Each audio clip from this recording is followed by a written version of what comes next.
Many professionals spend their entire careers executing on someone else's decisions and wondering why they aren't being invited to the rooms where decisions are being made.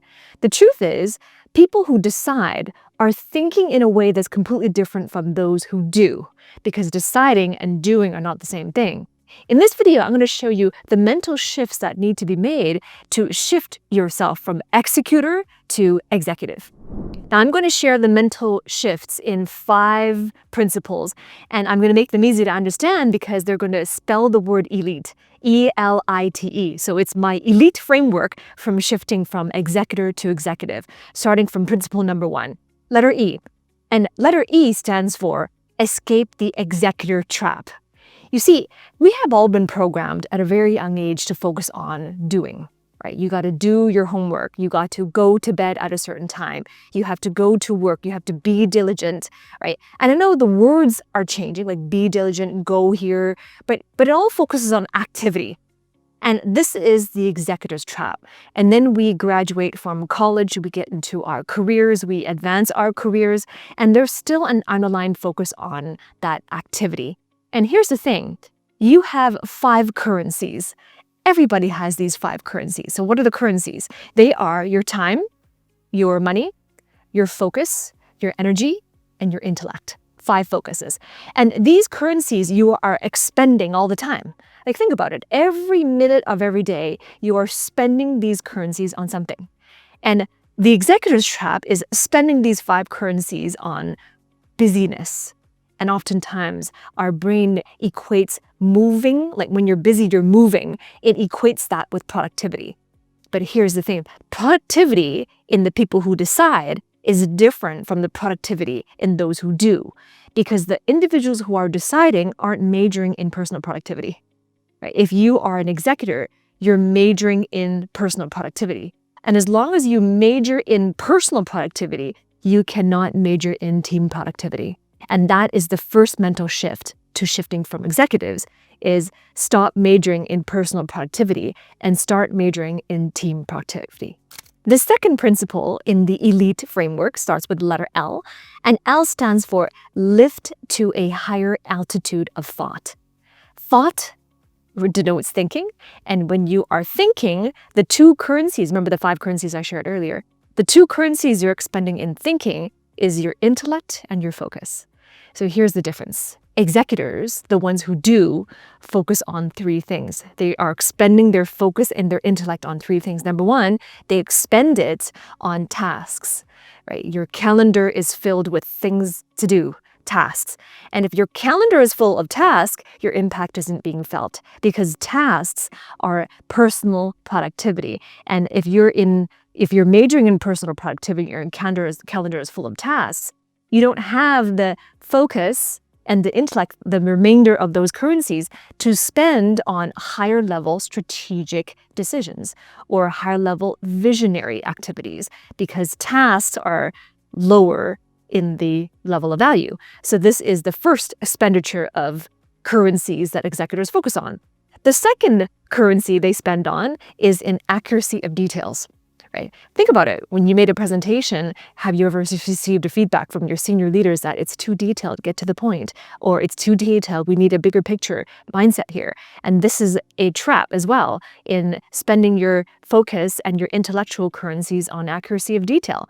And the third mistake that executors make is spending the thought currencies on completion.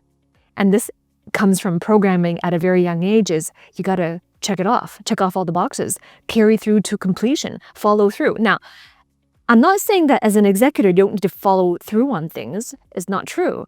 But completion, what I'm referring here, is in completing tasks. And the metric is the more tasks I complete, the better my productivity. And that's the executor's trap. That's majoring in personal productivity. So that's how executors think. Let's look at how executives think.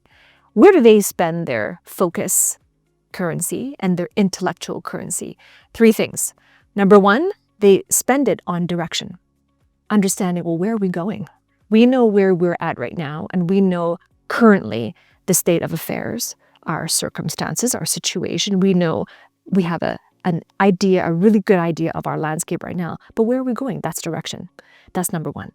The second thing they focus on is understanding consequences. Their focus and their intellect they spend it on understanding consequences. Consequences of what? Well, consequences of decisions that we need to make, consequences of decisions that we may be procrastinating on, consequences on things we decide not to do, right? There is a cost to these things. There are consequences to doing something and to not doing something. So executives understand this and they spend their currencies on that. The third thing that executives spend their currencies on is leverage. Leverage. So what is leverage? My definition of leverage is minimum input, but maximum output. And this is important because so many professionals, talented, educated professionals, have high income skills, but they're under leveraged in the impact they can make. And executives focus on these three things. And the third one is leverage. And one of the most important times of the year is Q4, the year end, to be able to have strategic direction and have clarity and have leverage for the next year. So if you want to make this year end a powerful start to the new year, and you recognize the need to lift yourself to a higher altitude of thinking, then I encourage you to check out the link below this video. I am releasing my vault, my executive coaching vault, and this is a rare collection of some of my best mentorships and some of my best training that I give to clients on my inner circle that have helped them to elevate their thought leadership. So click the link below and join my year-end collection. I look forward to seeing you on the inside. If you're in that stage of your career where you are looking forward to being ready for your next level of career growth through a promotion or through a salary raise or through bigger and better opportunities, then I invite you to shift the way you think about promotion. A lot of people think about promotion as earning their way to the next level and earning it through output. But here's the thing, a promotion is not a reward for more output. What a promotion really is, if you think about the essence of it, a promotion is an invitation to operate at a higher altitude of thought. And you have the opportunity right now to demonstrate that you have that capability, that you have that readiness to already be thinking at a higher level of thought. But if you're stuck at the executor trap with your calendar full and you're thinking about you're spending your currencies on majoring in personal productivity, then what you're doing is that you are focusing on being busy, and that is doing, which is a lot of information, which is a lot of detail. And if you've got that feedback before that we don't want detail, we want bigger picture thinking, then you have your feedback, take the feedback. But a higher altitude thought is not about information, it's about decisions. And decisions is not information, decisions are directions. And that's really where the impact is made. And so promotions invite individuals who are ready, who have demonstrated readiness, to continue to operate at a higher altitude of thought with the opportunities that are prepared for that next level of career. Principle number 3 in my E.L.I.T.E framework starts with the letter I, and the letter I stands for integrate the 3 dimensions. So I'll tell you what the 3 dimensions are, and then I'll go deep into them. The 3 dimensions are long view, leverage, and literacy. So the first dimension is long view. What does that mean? Well, it's a compound word, long view, which means a lengthened perspective. So what does that mean? It means to be able to lengthen or expand your time horizons and your space horizons. So expanding your time horizons means being able to think into the future. Now, if you are a manager, you may already be thinking a month in advance or 1 quarter in advance, sometimes a year in advance. If you're a director or a VP, you plan like 5 years out, 5-year plans, so 5 year in advance. If you are a senior VP, sometimes, you think you make 10-year plans.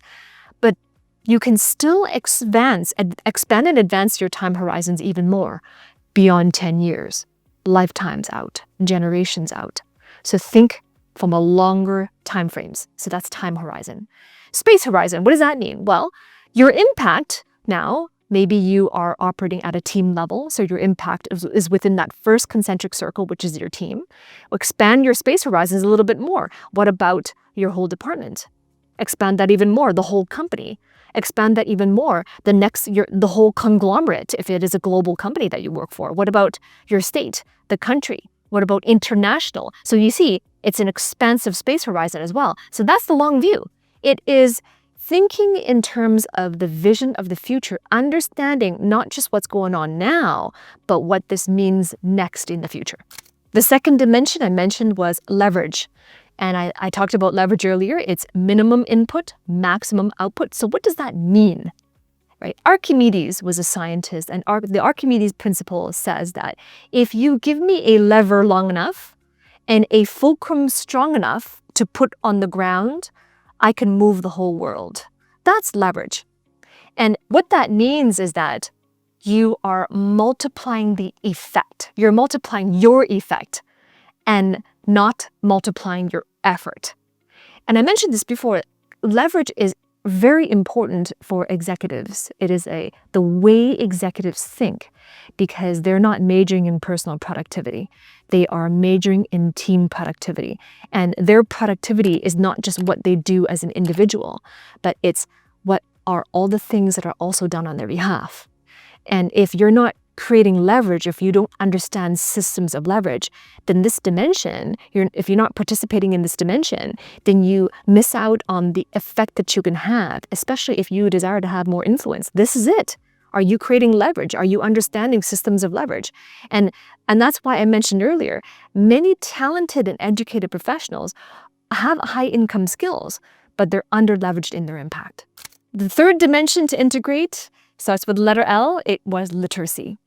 Literacy, my definition of literacy, very simple, just means developing the ability through words and therefore through thought and understanding to be able to execute on a thing. And literacy is really important because literacy is the foundation of mastery. And when I use the word execute in my definition of literacy, I'm not talking about execution from a tactical perspective. I'm talking about executing on the mastery you have gained at the higher altitude of thought. Execution doesn't stop just because you've become an executive. It doesn't stop. But you see, your execution is entirely different. It's on a higher level. In fact, it's more leveraged. It is at a greater level and profoundness of value. And the execution comes from real inner mastery.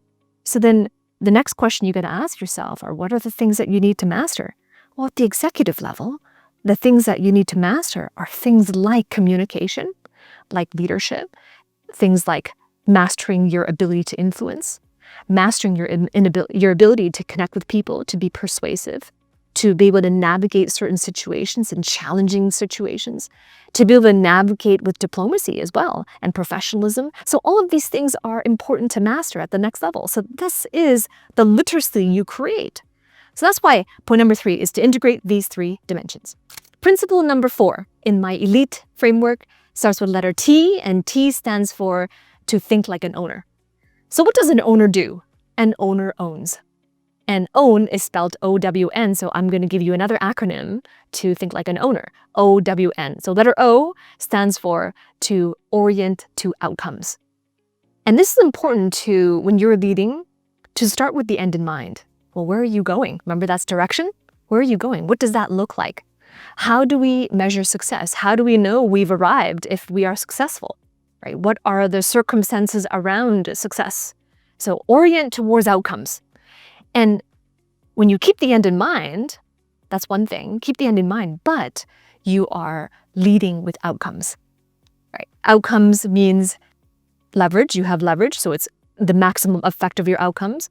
And outcomes, your evaluation is based on the decisions and the consequences of those decisions.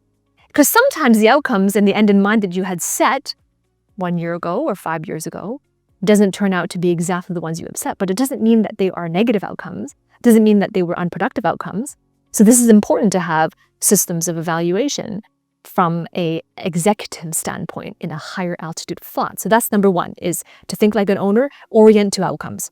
The second part of thinking like an owner, it starts with letter W, is work with wisdom. Wisdom. So what does that mean? Well, wisdom is discernment. And when you are thinking like an owner, which is on the bigger spectrum of think like an executive, you are discerning between things. So what are you discerning? Well, number 1 is you're discerning where to put your effort. Having wisdom to know what 20% of your effort is going to create the 80% of the desirable outcome, right? That's the first thing you discern. The second most important thing to discern are your decisions. what is the right decision to be made here? And I always teach this in my master classes that, well, you think about, well, making the right decision, but I like to flip it around and say, well, sometimes it's not about making the right decisions every time, because that's not possible, right? No, even the greatest leader cannot make the best decisions 100% of the time, but it's doing less and less stupid things. It's being able to know what is the right decision to make for the right reason at the right time, but not having an expectation of being able to be the right decision all the time, and also understanding that rightness of a decision changes. So that's wisdom, discerning that, through the movement of time and through the movement of priority. So there's so many things in a business landscape that require discernment, because in a business landscape, there are always trade-offs. You make a decision here, but then there's advantage, but then there's a risk on the other side. You don't make this decision, and the consequence is, well, there's a risk, but then there's also an advantage on the other side. So there's trade-offs all the time, which is why it's so important to think like an owner and to develop the wisdom to discern. Which segues nicely into the third way to think like an owner. Starts with letter N, and it stands for navigate the trade-offs. Because in business, there are trade-offs all the time. And it's not about trying to avoid the risks or avoid the disadvantages or avoid the downfalls and the failures, because it's inevitable.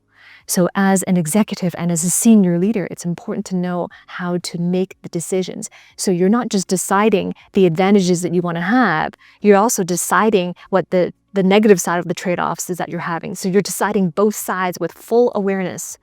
You're deciding both sides with full awareness through your perspectives, through objectivity, through being able to see things, both sides of things simultaneously.